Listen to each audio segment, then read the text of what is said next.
Teman-teman, untuk Ray ini kan as Microeconomics Associate dari TRIM ya. Jadi kita hari ini mau ngebahas terkait ekonomi lah, terkait makroekonomi, apalagi kemarin kan pasca dari pemilu dan ini menjelang Lebaran gitu. Nah, gimana Ray, mau perkenalan lagi atau gimana? Kayaknya udah cukup sih perkenalannya. Udah cukup terkenal ya. Teman-teman nanti untuk yang mau tanya-tanya bisa banget langsung komen aja. Nanti insya Allah bakalan kita jawab ya. Kalau misalnya masih ada waktu gitu. Oke, mungkin yang sekarang jadi pertanyaan dari market dari teman-teman ya, Ray, terkait suku bunga nih. Memang dari suku bunga itu kan belum turun-turun ya sampai sekarang. Waktu itu ada sempat infonya akan turun 4 kali, ternyata jadi 3 kali, dan yang terakhir itu juga ada info bahwa ada change bahkan untuk nggak turun lagi gitu. Nah, jadi untuk menanggapi hal tersebut, kira-kira market itu harus kayak gimana sih, Ray? Oke, nah mungkin em, aku mulai dari cerita tentang rate cut dulu ya untuk Boleh, di Amerika Serikat sana. Nah betul. jadi mungkin di akhir tahun lalu itu market cukup eh, overreact ya tentang dovishness-nya The Fed. Jadi ekspektasi rate cut itu dalam banget gitu sampai ke bawah 4% di akhir tahun 2024. Nah, tapi seiring berjalannya waktu, makin ke sini itu ekspektasi rate cut-nya semakin berkurang lah hype-nya. Ya.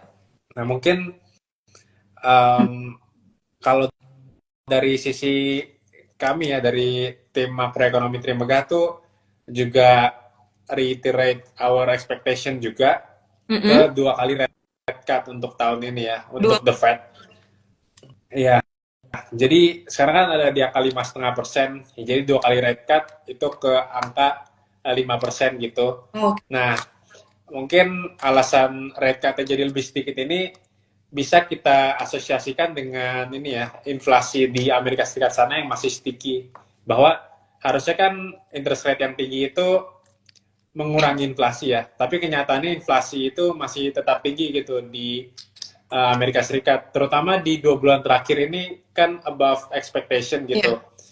Nah, masalahnya mungkin cukup fundamental ya, terutama di sisi housing gitu, yang inflasinya cukup kontributif terhadap total inflasi di Amerika Serikat. Nah, Hmm. inflasi housing ini masih kencang lah gitu kasarnya. Dan fundamentalnya itu adalah masalah supply housing kita, sorry, di Amerika Serikat sana itu ada shortage lah. Nah, ini kan berarti masalahnya fundamental ya, Iya. di mana menaikkan interest rate itu kurang efektif buat mempengaruhi supply shortage gitu. Nah, Hmm. jadi peran dari interest rate ini terhadap inflasi itu cukup lambat lah. Nah, sehingga interest rate itu bakal tetap turun tapi dalam rate yang lebih lambat gitu. Jadi 2 kali rate cut tahun ini. Dan untuk bagaimana market react, ya mungkin dari sisi kami menyarankan beberapa alternatif ya. Misalnya dengan interest rate yang lebih tinggi, artinya orang-orang lebih tertarik memasukkan dananya, modalnya itu ke Amerika Serikat. Jadi intinya USD ini akan menguat. Dan sebagai implikasinya kita bisa lihat belakangan rupiah kita melemah. Oh, Nah, jadi oke. alternatifnya ya kita bisa masuk ke USD bond atau ke saham-saham defensif yang memiliki penghasilannya itu dalam bentuk US dollar. Nah, Hmm. mungkin untuk sementara ini reaksi kita baiknya seperti itu, dan strategi investasinya mungkin agak jangka pendek dulu ya karena uncertainty-nya itu masih tinggi gitu. Mungkin itu ya. Oke. Nah, dengan kayak gitu kan, dengan yang turun terus, nah ini sebenarnya impact-nya bagus nggak sih untuk emiten-emiten yang pendapatannya itu dari US dollar? Oke. Tentu untuk emiten-emiten yang punya pendapatan US dollar ini menjadi satu sentimen yang positif ya. Kayak Hmm. misalnya pendapatan yang awalnya hanya dinilai 15 miliar gitu menjadi dinilai 16 miliar gitu Ya. sekarang. Nah, artinya pendapatannya secara rupiah itu menjadi lebih besar, Tuh. sehingga emiten-emiten yang punya penghasilan USD sebenarnya bisa menjadi alternatif pilihan, Yas. Oke. Berarti itu jadi alternatif pilihan ya teman-teman yang pendapatannya USD. Oke, nah berarti dari tim riset 2 kali cut rate ya. Iya, untuk the Fed. Oke. Nah, sekarang kita coba lihat apa namanya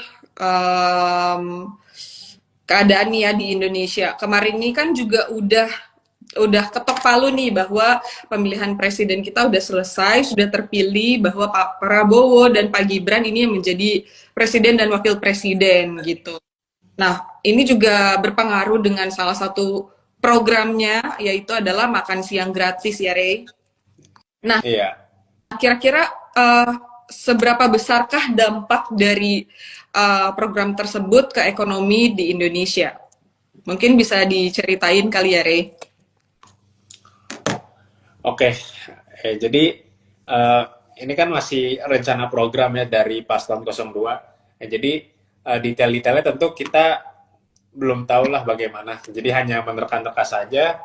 Nah, Hmm? jadi kami melihat bahwa program makan siang gratis ini punya impact yang lumayan luas juga untuk perekonomian kita, karena kan di dalam rencananya ini bakal melibatkan pekerja-pekerja setempat gitu, misalnya ngadain makan siang gratis di daerah mana, pekerja-pekerja setempat itu yang dilibatkan. Nah, itu Oke. nantinya bisa menciptakan multiplier gitu. Kayak misalnya pemerintah ngegelontorin uang 100 juta gitu untuk makan siang gratis misalnya. Ya. Misalnya 60 jutanya itu dipakai untuk membayar pegawai-pegawainya. Nah, Oke. impact ke ekonominya itu bukan 100 juta gitu, tapi lebih dari itu. Jadi impact yang pertama itu memang benar 100 juta, Mm-mm. tapi ada impact lanjutannya gitu. Karena kan pegawai-pegawai tadi yang menerima uang 60 juta bakal spending lagi kan. Oke. Nah, itu akan terjadi impact ke ekonomi tambahan, dan itu Hmm. terjadi terus-menerus gitu. Nah, menurut perhitungan kami kurang lebih itu multiplier di angka 2 kali ya. Jadi semisalnya pemerintah ngeluarin uang 200 triliun, itu impact ke ekonominya di kisaran 400 triliun. Wow. Sekitaran 2% dari PDB kita. Jadi impactnya dalam magnitude yang lumayan signifikan sih, ya. Oke, berarti mendongkrak juga sebenarnya daya belinya ya. Iya, benar. Oke. Dan kalau misalnya dampaknya ke rupiah gimana nih, Rey? Ada dampaknya nggak dari yang program tersebut? Oh, oke. Nah, ini karena masih rencana, kita jadi nggak tahu apa-apa. Ada beberapa skenario mungkin. Skenario yang paling populer mungkin memperluas defisit gitu. Nah, di Hmm. dalam skenario ini, semisalnya defisitnya itu diperlebar, artinya pemerintah itu akan butuh utang lebih banyak gitu. Nah, nantinya Oh, utangnya itu lebih banyak, sehingga nanti rupiah kita itu akan melemah gitu. Nah, jadi di skenario yang ini ada potensi rupiah itu akan melemah. Tapi juga ada catatan bahwa program ini nantinya akan membawa dampak ekonomi yang cukup luas tadi ya, seperti iya. yang aku udah bilang tadi. Nah, jadi di Oh, skenario itu rupiahnya akan melemah. Nah, di skenario yang lain, misalnya ternyata pemerintah baru itu bisa mengutilisasi pos-pos pendanaan yang ada gitu, misalnya dari realokasi anggaran mm-mm. atau sebagainya. Nah, itu mungkin dampak ke rupiahnya lebih terbatas ya. Oke. Oke, oke. Nah, berarti kalau misalnya dengan kemarin kan aku juga udah sempat ngobrol-ngobrol ya sama Farul, terus kemudian sama Ko Jogi, sektor yang kemungkinan akan jadinya menarik dengan adanya program ini pastinya kan sektor pangan ya, Rey. Kalau dari Rey gimana kira-kira? Apakah sama pandangannya atau gimana? Ya Selain itu, mungkin oke, pandangannya mungkin kurang lebih sama ya. Mungkin nanti ada sedikit tambahan gitu. Ya jadi tentunya untuk sektor pangan itu bakal potentially kena impact yang positif dan besar gitu. Terutama untuk dairy sih atau susu-susuan karena kan situasinya kita itu masih impor susu tuh banyak banget ya, mungkin sekitar 80% gitu. Oke. Dan jadinya semisalnya kebutuhan susu kita meningkat gitu lewat program makan siang gratis, tentunya itu akan menjadi kenaikan demand untuk produsen domestik kita gitu. Jadi impact-nya positif ke sana. Dan tentunya ke poultry juga ada. Oke. Dan mungkin agak lebih jauhnya ke logistik ya. Mungkin bisa jadi pemerintah baru itu melibatkan emiten-emiten ini untuk program makan siang gratis, mengantarkan bahan-bahan makanan dan sebagainya gitu. Iya. Nah itu arahnya juga bisa ke sana gitu untuk terkait makan siang gratis ya, Yas. Iya. Oke, ini insightful banget teman-teman. Jadi kalau dari Ray itu dairy, poultry, dan logistik ya, yang mungkin akan terimpact dari program makan siang gratis. Nah, tadi Ray, ini ada pertanyaan nih dari salah satu teman. Ada ini nggak, udah ada estimasi nggak untuk first rate cut itu bakalan di bulan apa ya kalau dari Trimegah? Itu udah ada belum? Kira-kira kisi-kisinya. Ya mungkin kurang lebih rate cut-nya di second half ya. Jadi di paruh kedua tahun ini itu rate cut-nya baru dimulai. Oke. Karena uh, di first half itu gejolaknya masih cukup tinggi gitu. Misalnya untuk Indonesia itu kita masalah di BOP-nya itu atau balance of payment, neraca pembayarannya itu masih parah-parahnya gitu. Seiring dengan kenaikan impor juga seputar pemilu gitu kan. Iya. Nah, nanti lama-lama di second half itu bakal normalize. Nah, jadi misalnya balance of payment-nya itu membaik, artinya uang US dollar yang masuk Indonesia itu semakin membaik gitu. Nah, itu kita ada peluang rate cut gitu. Dan kita lihatnya di second half ya, paruh kedua, Yes. Oke. Nah, kemudian nih ada pertanyaan lagi nih, Ray. Apakah dengan program susu gratis nanti emiten susu harus menerapkan HET yang akan berpengaruh terhadap margin laba perusahaan? Oke. Sebenarnya ini baik lagi sih ke kebijakan pemerintah nantinya gimana. Mungkin bisa jadi kebijakan pemerintah itu pengen susunya ya di harga yang murah gitu. Iya. Nah, mungkin itu bisa mendorong perusahaan-perusahaan ini punya ceiling price gitu. Tapi semisalnya enggak kan HET ini tidak ada gitu. Tapi pada dasarnya impact-nya ke perusahaan susu itu punya high potential bakal positif lah gitu. Oke. Dengan tambahan demand ini. Yang bisa jadi harganya di harga yang slightly lebih murah, tapi efek dari kenaikan demand-nya itu akan lebih besar. Mungkin kita lihatnya begitu ya. Oke. Jawab ya tadi untuk Kak Stephen Jaya. Oke. Nah, Ray tadi juga Ray sempat mention terkait apa namanya rate cut kemungkinan ada di second half. Nah, jadi apa nih sebenarnya yang harus kita lakuin dan teman-teman antisipasi untuk kuartal 2 dan sampai ke belakang gitu, sampai akhir 2024. Kira-kira apa nih Ray? Bisa kasih tips dan triknya nggak gitu? Oke. Ya mungkin ada beberapa ya cerita gitu yang baik untuk kita perhatiin. Yang pertama itu misalnya kayak pemerintahan baru ini ke depannya bakal seperti apa gitu. Ya. Yang lebih spesifiknya kabinetnya bakal gimana? Apakah perubahannya itu bakal dalam magnitude yang besar atau enggak? Kayak misalnya kebijakan yang dibawa oleh pemerintahan sekarang itu bakal berlanjut ke pemerintahan yang baru atau enggak. Semisalnya berlanjut, artinya kan stabilitasnya lebih terjaga ya. Jadi ketidakpastian itu jadi rendah. Tapi semisalnya yang terjadi sebaliknya gitu, kabinet yang terpilih baru itu ternyata pengen ngubah semuanya, itu stabilitasnya menjadi menurun gitu. Nah ini pada akhirnya bisa bikin gejolak di negeri kita itu semakin meningkat gitu. Nah mungkin untuk cerita lainnya itu yang bisa kita perhatiin ini di level global ya. Misalnya kayak sentimen di Laut Merah. Nah itu sebenarnya kan udah lumayan lama ya. Nggak selama itu sih, kayak mungkin beberapa minggu yang lalu. Tapi kita juga harus tahu gitu bahwa uh, sentimen di Laut Merah itu kan mempengaruhi harga logistik ya, Iya. harga shipping gitu. Nah, kita harus tahu bahwa nature dari uh, shipping cost itu lagging gitu.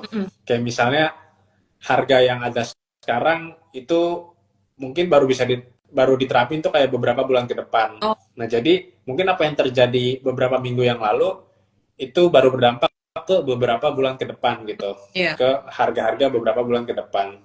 Karena kan sistemnya kayak kontrak gitu kan. Kayak misalnya mau ngirim apa-apa, bikin kontraknya sekarang, ngirimnya nanti gitu. Iya. Jadi ada lagging.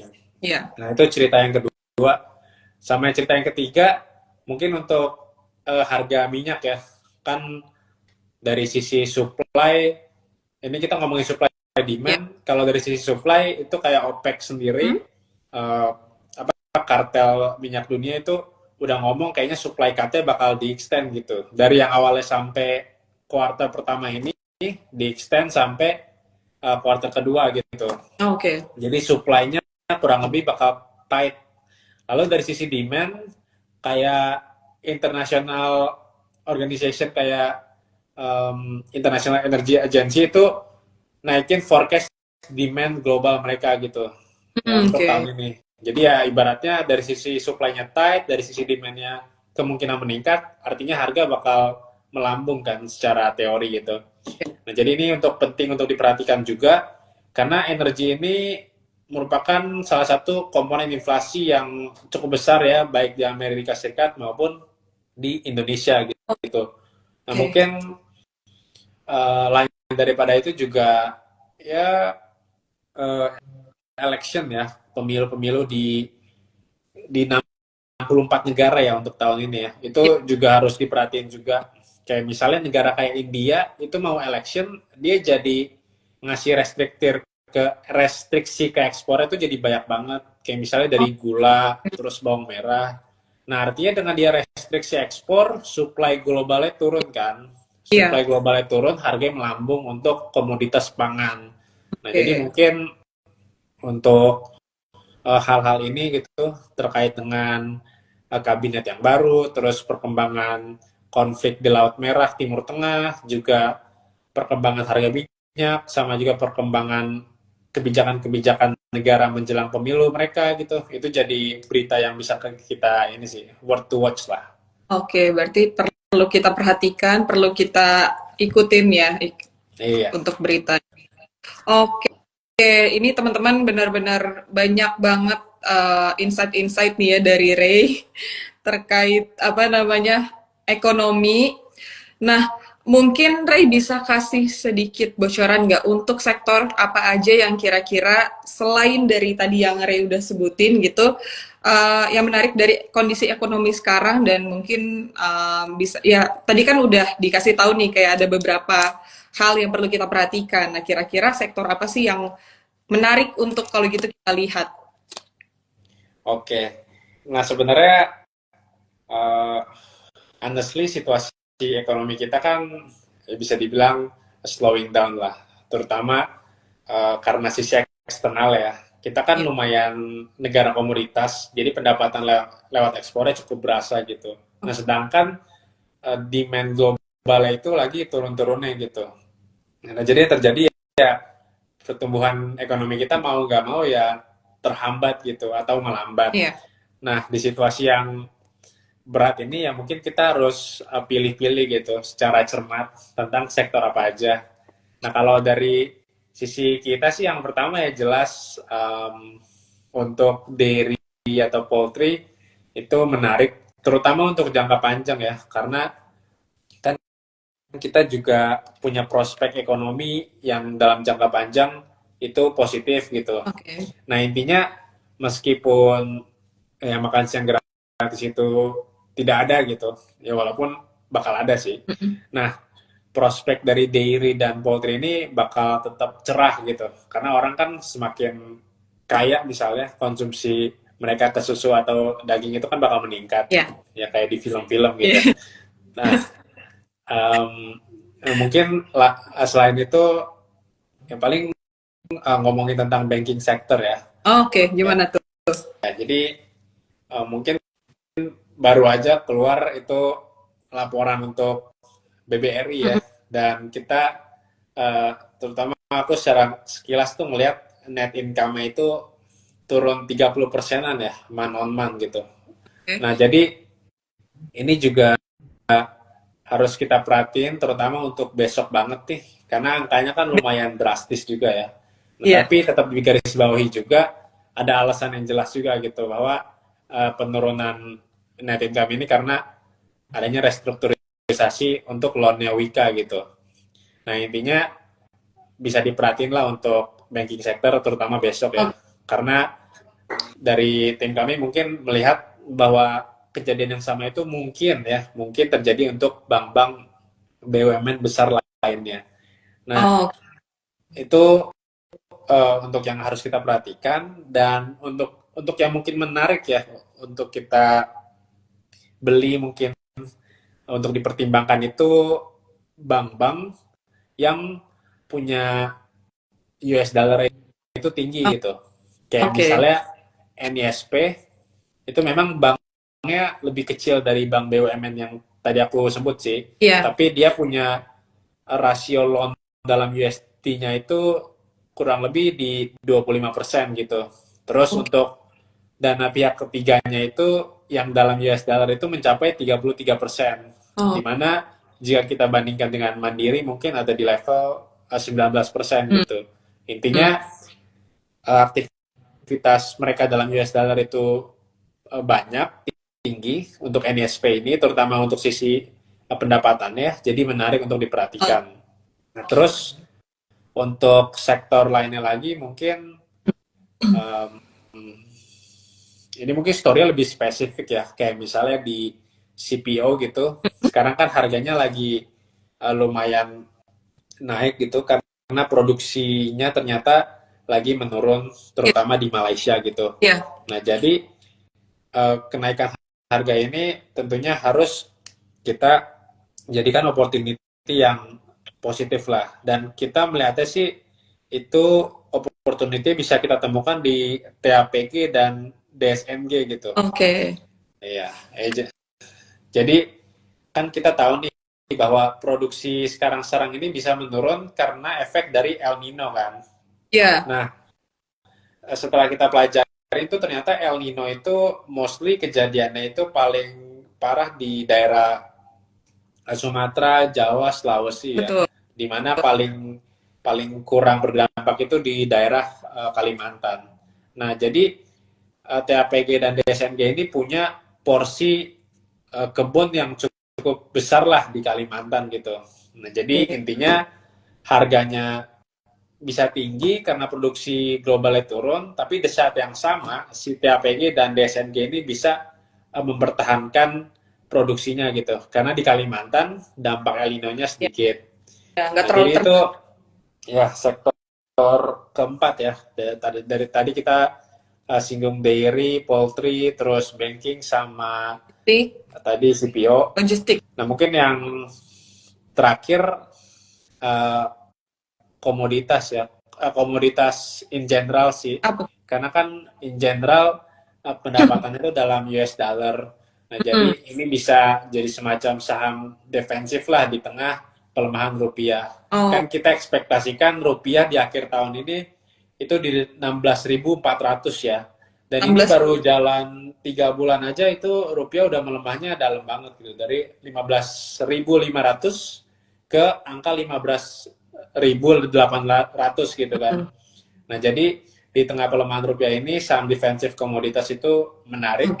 Kayak contohnya aja INKP gitu, yang punya pendapatan US dollar dan cost-nya itu dalam bentuk rupiah gitu.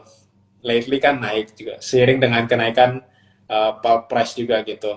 Mungkin itu ya untuk sektor-sektor ya. Oke, nih teman-teman tadi mungkin yang nonton atau baru join dan nggak dengar semuanya, aku kasih kisi-kisi. Jadi tadi Ray menyebutkan ada 1, 2, 3, 4, 5, ada 5 sektor ya yang mungkin akan menarik untuk dilihat sama teman-teman, yaitu ada dairy, poultry, logistik, komoditas, dan CPO gitu. Sorry, 6. Satu lagi ada banks, terutama untuk NISP, pokoknya yang USD ya. Gitu. Nah, mungkin ini tadi ada pertanyaan lagi nih, Ray, dari teman kita. Apakah Amerika akan kembali menjaga harga minyak gitu? Karena harga oil kan terus naik gitu. Kira-kira ada pandangan nggak, Ray, terkait itu? Oke, ya mungkin kita melihatnya sih harga minyak bakal tetap dalam range-range yang tolerable sih. Jadi measurement yang ekstrim itu mungkin less likely bakal terjadi lah. Tapi tetap kita terus pantau ke depannya gimana. Karena kan kebijakan-kebijakan kayak ekstensi dari oil supply cut itu kan tidak terduga ya, sulit diekspektasikan juga. Jadi ya untuk sekarang sih kita melihatnya less likely, tapi perkembangannya kita terus perhatikan. Yes. Oke, itu terjawab ya Kak Steven. Ini Kak Steven ini banyak nanya loh, kayaknya kalau kita ada ini bisa kasih hadiah nih kita ke dia. Iya, benar sekali. Dapat payung cantik gitu. Oke, karena ini waktunya juga udah sebentar lagi, mungkin aku mau minta closing statement nih dari Ray, mungkin sedikit apa namanya, tips juga untuk yang mungkin jangka pendeknya teman-teman harus apa, karena ini kan kita juga menjelang liburan panjang ya, Ray, sebentar lagi lebaran gitu kan. Kira-kira ada tips apa nih, Ray? Oke. Ya, jadi pertama-tama saya mau ngulangin call tim makroekonomi tim Megah ya, bahwa di year end itu rupiah akan menembus 16.000, dan ini tentunya bukan untuk nakut-nakutin gitu, tapi memang udah ada dasar yang jelas dan kita udah bisa lihat. Kayak simpelnya gini aja, trade balance kita itu makin kesini makin menipis. Itu bisa dicek di data BPS ya. Nah, intinya supply US dollar di dalam negeri kita itu semakin menipis. Kalau misalnya supply US dollar kita semakin menipis, artinya harga dolar itu makin mahal kan? Nah, itu jadi dasar kita untuk melihat ke depannya rupiah itu bakal semakin melemah. Nah, di tengah pelemahan ini tentunya akan ada gejolak-gejolak di pasar saham ya. Karena simpelnya gini, terutama asing yang misalnya masuk di saham Indonesia itu kan akan mendapatkan pendapatannya dalam bentuk rupiah ya. Nah, jika misalnya rupiahnya lagi pelemahan, artinya asingnya jadi kurang tertarik dong buat investasi di saham Indonesia, karena pendapatan mereka yang aslinya dalam US dollar itu berkurang gitu kan. Nah, jadi dalam jangka pendek ya kami itu menyarankan supaya tradingnya ya misalnya udah dapat cuan ya udah diambil aja gitu, dan misalnya ada loss ya dijaga gitu, jangan terlalu dalam juga. Nah, untuk jangka panjang sih, atau kami melihatnya mungkin kurang merekomendasikan ya, terutama ke depannya kita ada libur kayak lebaran gitu, dimana selama lebaran seminggu tuh apa aja bisa kejadian gitu, kayak inflasi tiba-tiba ke 4%, 5%, kita kan nggak tahu gitu, tapi amit-amit ya. Ya mungkin itu sih kalau dari aku ya. Oke. Teman-teman, ini benar-benar tadi aku merasa seperti lagi kuliah nih, kuliah ekonomi nih sama Ray, karena banyak banget dapat insight-insight di hari ini. Ray, thank you so much ya untuk waktunya. Terus juga suatu saat pasti aku akan ngundang Ray lagi, jadi jangan kapok-kapok buat sharing-sharing, karena di sini teman-teman pasti aku yakin juga ngerasa yang sama nih, pasti jadi terbuka, oh ini banyak banget nih ternyata insight-insight hari ini gitu. Nah, mungkin aku cuma mau ngucapin aja sama teman-teman selamat liburan, karena sebentar lagi kan kita tinggal, mungkin Market Talk tinggal minggu depan ya, setelah itu kan libur panjang. Jadi tadi yang Ray udah sampein juga, kalau misalnya udah cuan langsung aja di profit, di taking profit, kalau loss juga langsung di cut loss, jangan nunggu terlalu lama. Dan mungkin teman-teman juga banyak juga tadi tips-tips apa hint-hint dari Ray nih kayak terkait apa aja yang kemungkinan menarik untuk kita lihat gitu kan di kondisi ekonomi sekarang. Jadi teman-teman nanti bisa sambil cek-cek juga dan pantengin terus di Terima Plus Ideas gitu. Oke, Ray, thank you banget ya waktunya Ray untuk hari ini udah bisa datang dan sharing-sharing. Jangan kapok ya Ray. Ya, thank you ya. Makasih juga udah diundang ya. Iya. Oke, kalau gitu teman-teman kita pamit dulu. Selamat malam dan happy cuan teman-teman semua. Bye-bye.